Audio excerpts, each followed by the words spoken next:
اعوذ باللہ من الشیطان الرجیم بسم اللہ الرحمن الرحیم۔ السلام علیکم۔ ایک شخص نے درویش سے پوچھا، بابا عشق کیا ہوتا ہے؟ درویش نے اس شخص کو غور سے دیکھا اور دھیمے لہجے میں پوچھا، یہ بتاؤ بھوک کیا ہوتی ہے؟ وہ شخص لاجواب ہو کر درویش کا منہ دیکھنے لگا۔ پھر درویش نے کہا، جسے کبھی بھوک لگی ہی نہ ہو اسے کوئی کیسے سمجھا سکتا ہے کہ بھوک کیا ہوتی ہے، اور جسے لگتی ہے اسے کسی سے پوچھنے کی ضرورت ہی نہیں رہتی کہ بھوک کیا ہے، اس کا تو اندر بھوک بھوک کا ورد کرتا ہے۔ اتنا کہہ کر درویش گہری سوچ میں ڈوب گیا۔ پھر آہستہ سے بولا، بابو بھوک نہ ہو تو کھانا بھی بوجھ بن جاتا ہے، اسی طرح عشق نہ ہو تو ایمان بھی بوجھ بن جاتا ہے، اور انسان پہلی فرصت میں اس سے جان چھڑا لیتا ہے۔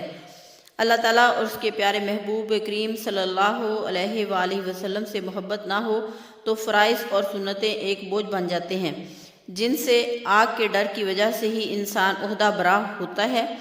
جب کسی سے محبت ہو تو پھر اس کا نام سن کر جو راحت دل میں پیدا ہوتی ہے، اس کا نام سکون قلب ہے۔ الا بذکر اللہ تطمئن القلوب کا یہ مطلب ہے کہ لوگ اللہ اللہ اللہ کا ورد کر کے اس میں سے سکون نکالنا چاہتے ہیں۔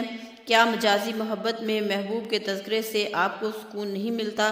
وہ کہاں سے آتا ہے؟ اسی کنویں سے اللہ والا سکون بھی ملتا ہے، مگر شرط پیار کی ہے، اور جب پیار ہو جائے تو وہ اصلی والا پیار ہو تو محبوب کے رستے کی تکلیفیں بھی سکون دیتی ہیں، گلے نہیں کرتی۔ انسان عقل کی تخلیق نہیں، عشق کی تخلیق ہے۔